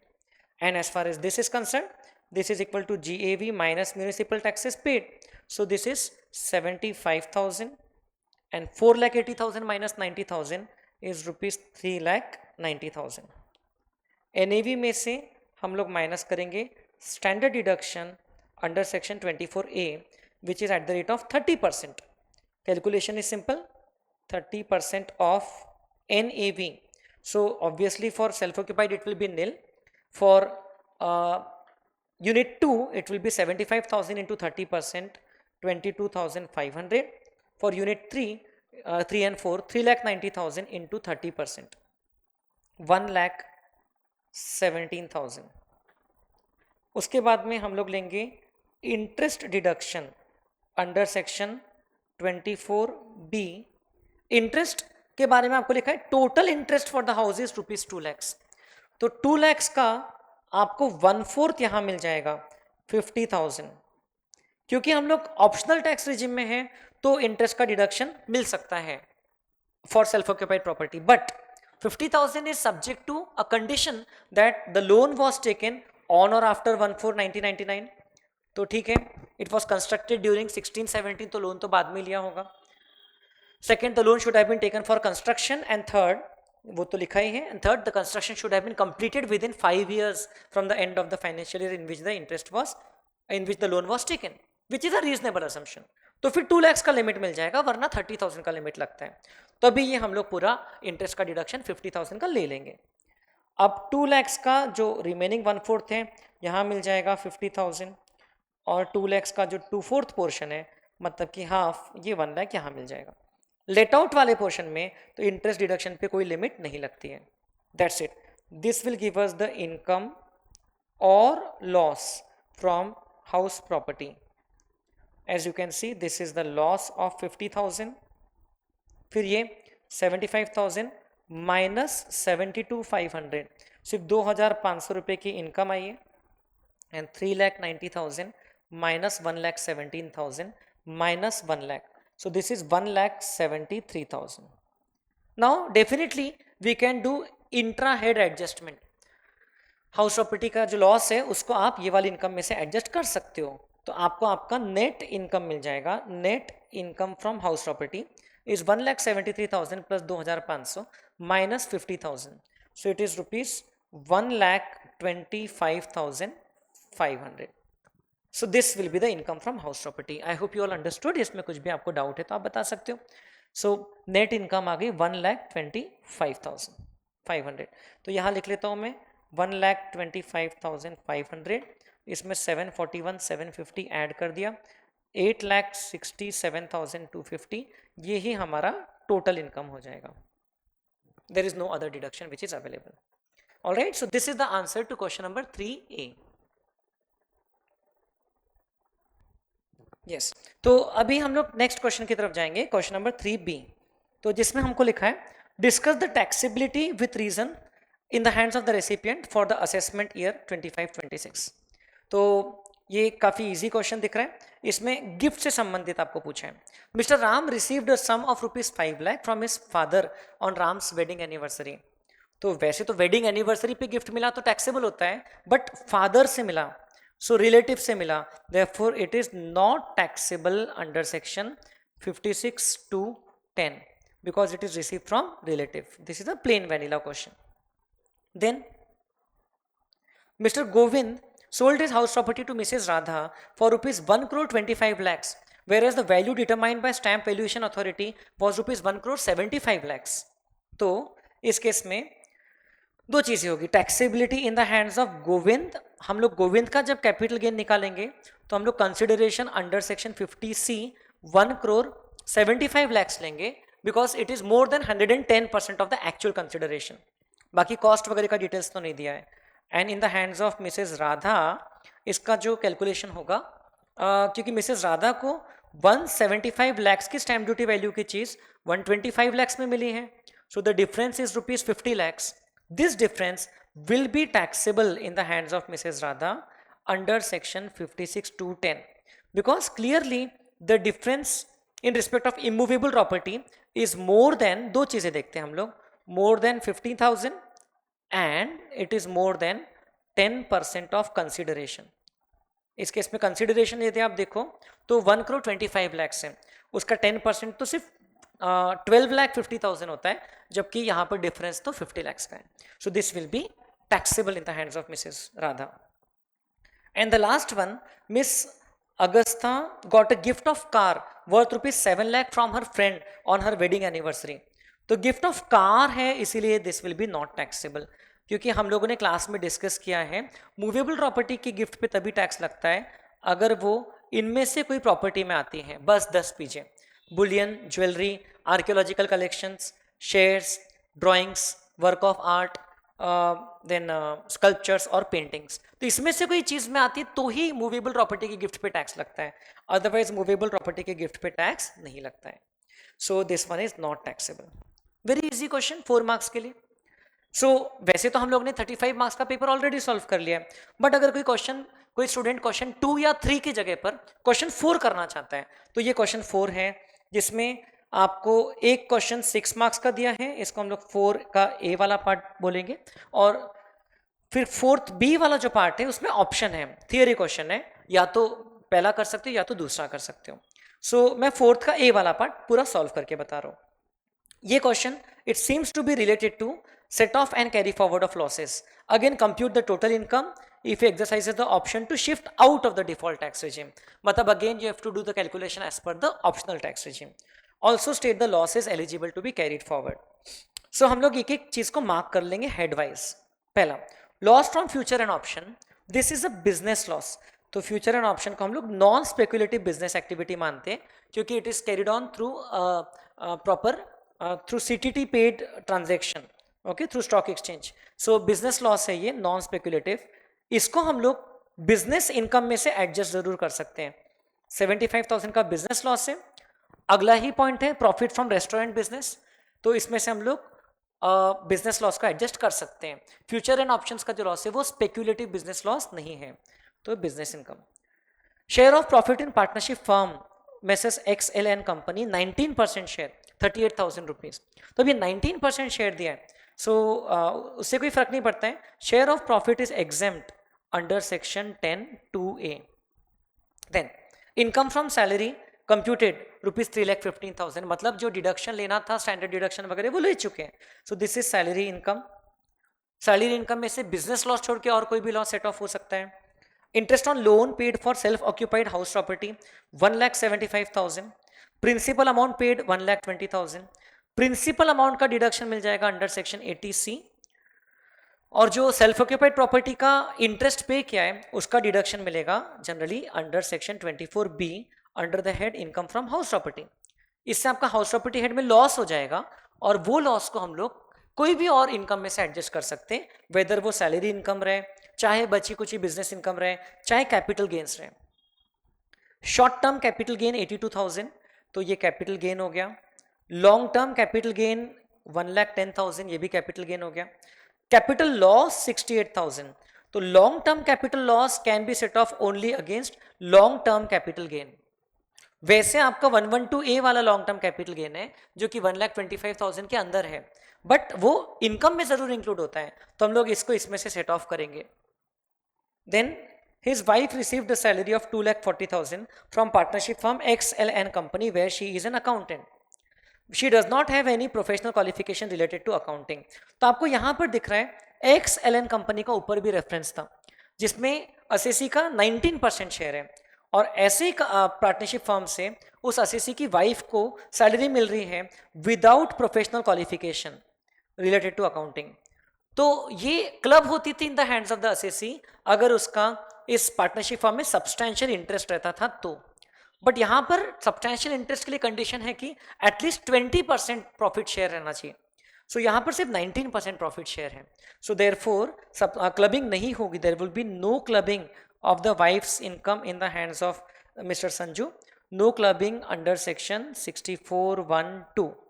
ओके, क्लबिंग नहीं होगी because there is no substantial interest. Then he paid 21,000 for medical insurance premium and 9,000 for preventive health checkup। ये सेक्शन 80D से संबंधित है, तो GTI के बाद में देखेंगे। Then brought forward speculative business loss, तो speculative business loss can be set off only against speculative business incomes 26,000, this being third year from the year of loss, and brought forward short term capital loss 52,000। तो ये speculative business loss को तो हम लोगों को further carry forward करना पड़ेगा because इस साल हमारे पास में स्पेक्यूलेटिव बिजनेस इनकम कुछ भी नहीं है, तो ये 4 साल तक की कैरी फॉरवर्ड हो सकता है, 3 साल हो चुके और एक 4th ईयर कैरी फॉरवर्ड हो जाएगा। Then brought forward short term capital loss of 52,000, this being the 4th year. तो शॉर्ट टर्म कैपिटल लॉस पिछले साल पहले के सालों का है, उसको हम बिल्कुल सेट ऑफ कर सकते हैं अगेंस्ट एनी कैपिटल गेन। हमारे पास में लॉन्ग टर्म कैपिटल गेन भी है और शॉर्ट टर्म कैपिटल गेन भी है। So long term capital gain 112A वाला है, ऑलरेडी 1,25,000 से कम है, तो हम लोग ये brought forward short term capital loss को शॉर्ट टर्म कैपिटल गेन में से एडजस्ट कर लेंगे। Compute the total income, also state the losses to be carried forward. अब इसमें कुछ अजम्पशंस भी रहते हैं, टैक्स के कैलकुलेशन के हिसाब से हमको मोस्ट बेनिफिशियल ऑप्शन जो है वो लेना रहता है। तो इसमें हम लोग क्या करेंगे, हम लोग इसमें प्रॉपर 2 कॉलम्स बना करके, एक इनर कॉलम एक आउटर कॉलम बना करके इसका आंसर जो है वो प्रॉपर प्रेजेंट करेंगे। सो क्वेश्चन नंबर 4A मैं यहाँ पर लिख रहा हूँ, computation of total income of mister Sanju for the assessment year 25-26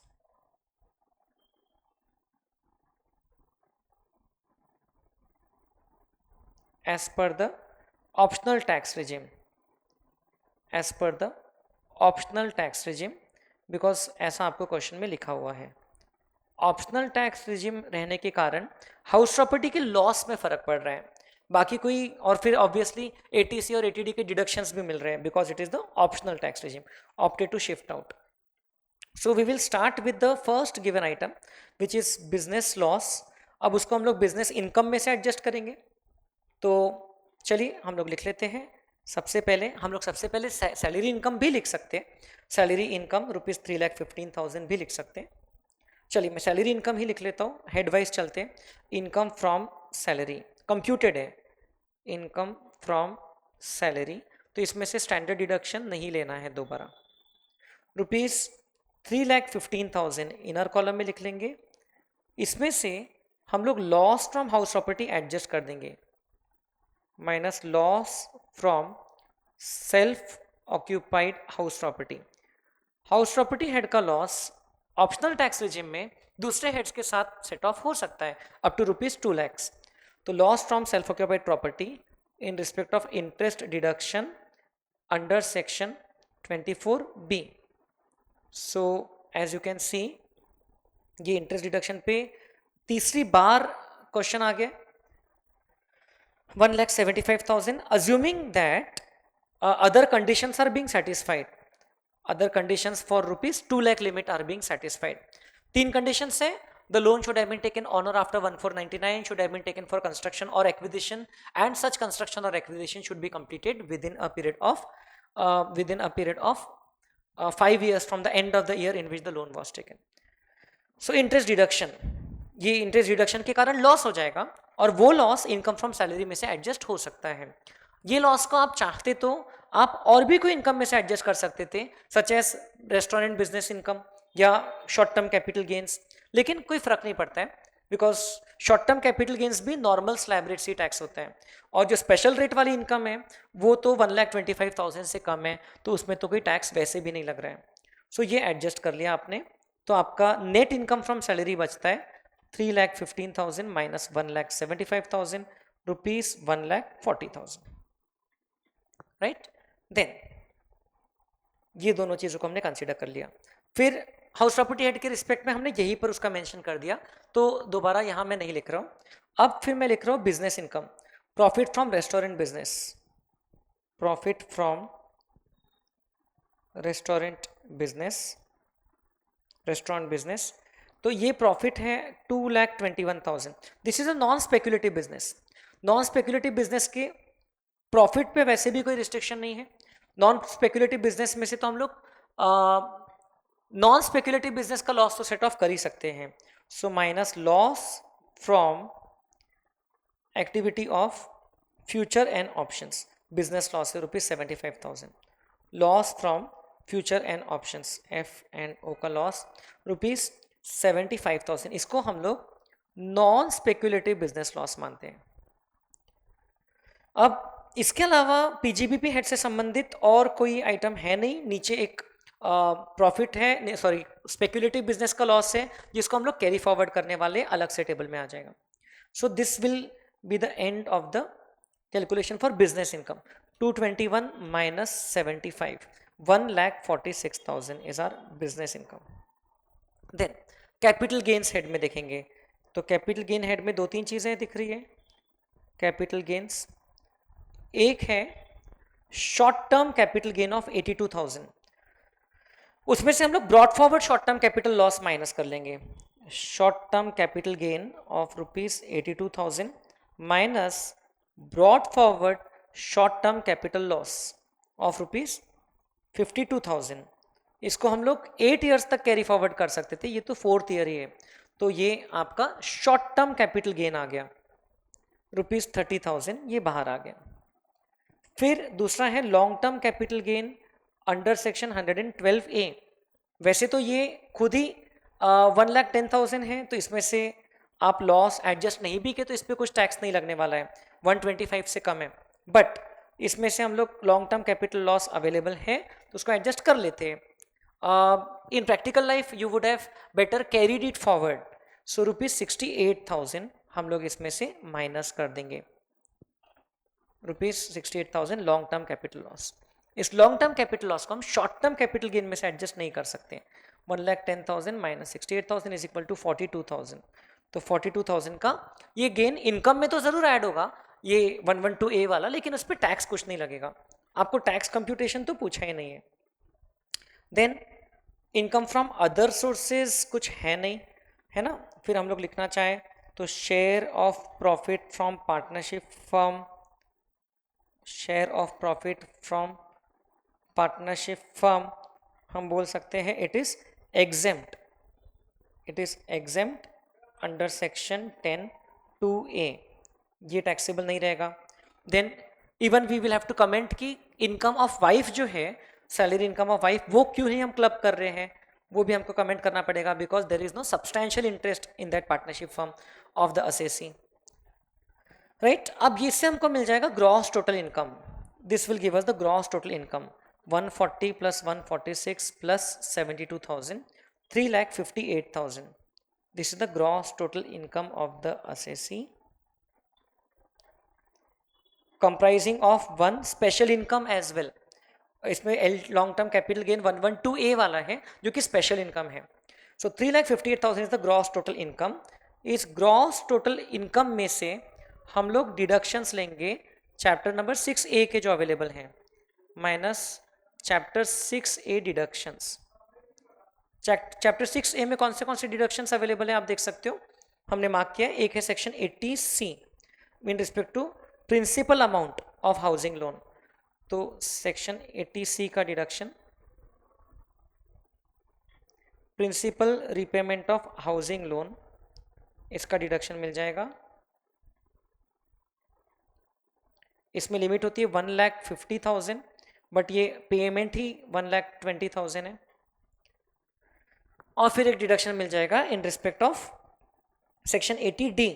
as you can see 80D का मेडिकल इंश्योरेंस का आपको डिटेल दिया है। एंड 80C एंड 80D यही मोस्ट पॉपुलर सेक्शंस हैं। मेडिकल इंश्योरेंस प्रीमियम, 80C की एज देख लेते हैं, सीनियर सिटीजन है तो ज़्यादा डिडक्शन मिलता है। 80C की एज 32 ईयर्स है, means is not a senior citizen. So medical insurance का प्रीमियम है ₹21,000। प्रिवेंटिव हेल्थ चेकअप का तो कैश में भी पेमेंट अलाउड रहता है। प्रिवेंटिव हेल्थ चेकअप का वैसे तो अमाउंट है 9,000 बट इसमें एक लिमिट लगती है ₹5,000 की।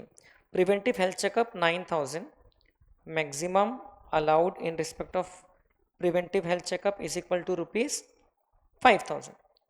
ऐसा करके टोटल आपका एलिजिबल डिडक्शन हो रहा है 80D में 26,000 eligible payments, but deduction will be restricted to ₹25,000. Deduction under section 80D will be restricted to ₹25,000 because the assessee is not a senior citizen. तो 25,000 का और डिडक्शन मिल जाएगा। बस इससे हमको मिल जाएगा total income. So total income of the assessee 3,58,000 minus 1,45,000 2,13,000। तो टैक्स पेबल तो नील ही आएगा। और ये भी देख लीजिए कि जो डिडक्शन लिया है this is not taken from 112A वाला इनकम, ये डिडक्शन यही वाले इनकम्स में से लिया है जो अदर इनकम से इसमें से। ऑलराइट, फिर एक नोट लिखना है वो क्लबिंग ऑफ वाइफ्स इनकम के बारे में, वो आप लोग लिख लेना। और फिर losses to be carried forward, तो आपको लिखना पड़ेगा speculative business loss, speculative business loss of earlier year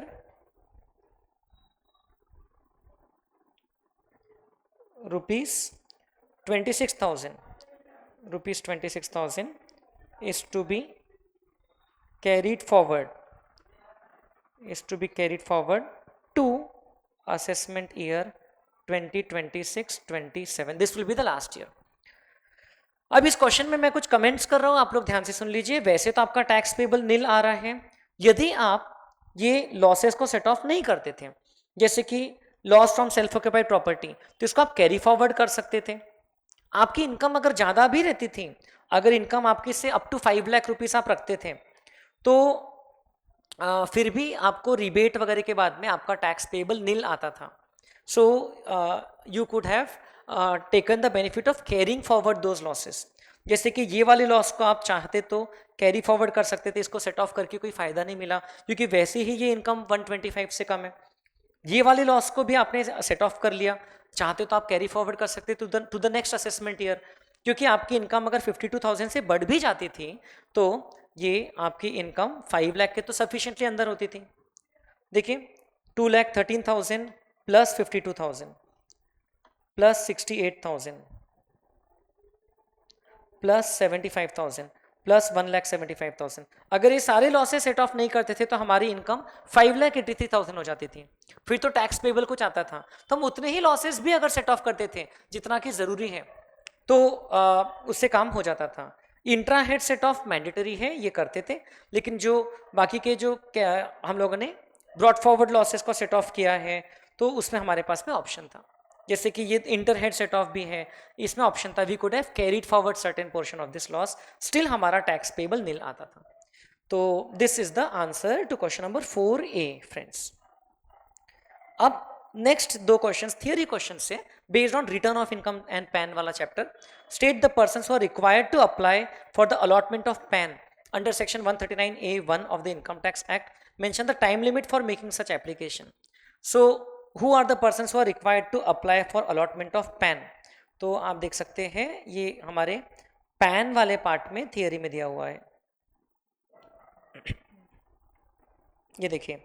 so persons who are required to apply for PAN, so these persons जिनका total income basic exemption limit को exceed करता है, या total income turnover 5 lakh से ज़्यादा जा रहा है, या नॉन इंडिविजुअल जिनका एग्रीगेट ट्रांजेक्शन 2.5 लाख से ज़्यादा जा रहा है, तो मोस्टली 31 मई उसका टाइम लिमिट है. इस केस में before the end of the financial year है. एंड वो नॉन इंडिविजुअल से कनेक्टेड जो इंडिविजुअल है एज द पार्टनर, डायरेक्टर, कर्ता, ट्रस्टी एटसेट्रा, तो उसको भी अप्लाई करना है. उसके अलावा और भी लोगों को उन लोग ने कवर किया है.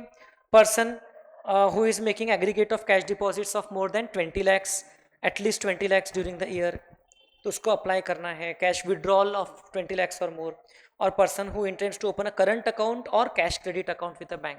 सो ऐसे पर्सन को पैन के लिए अप्लाई करना होता है within 7 days before. So this is the answer to that question. ऐसा पास्ट में भी एग्जाम में पूछा है.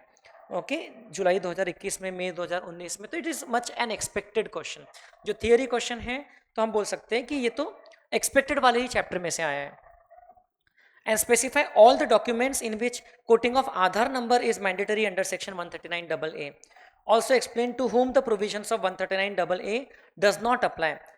सो अब ये आधार नंबर को हमको कहाँ पर कोट करना है, तो ये हम लोग ने देखा था सेक्शन 139AA में, कोटिंग ऑफ आधार नंबर. ये देखिए, it has to be quoted in these documents, in the application form for allotment of PAN and in the return of income. Aadhaar number has to be quoted. और किसको ये apply नहीं होता है, so it does not apply to this persons. तो ये इसके ऊपर बेस्ड मैंने पास्ट बहुत सारे एग्जाम के क्वेश्चन यहाँ पर ऑलरेडी बताए हैं कि इनको ये अप्लाई नहीं होता है, पास्ट में आ चुका है. Briefly mention the provision with respect to quoting of the Aadhaar number. So यही क्वेश्चंस का मिक्स है, हम बोल सकते हैं. ये एग्जाम में उन लोग ने दोबारा पूछा है. So as expected return of income chapter से थियरी क्वेश्चन पूछा है. सो एक्सपेक्टेड ही था ये जो पेपर था, एंड क्वाइट सिंपल था मेरे ख्याल से, जो डिस्क्रिप्टिव वाला पार्ट है specially. So with respect to the income tax portion. GST वाला अलग से मैं सॉल्व करूंगा, उसका अलग से एक वीडियो अपलोड हो जाएगा. सो आप लोगों को इनकम टैक्स वाले पार्ट में इस पेपर से संबंधित कुछ भी डाउट्स है तो आप मुझे पूछ सकते हैं. Thank you friends, thank you. All the best for your preparations.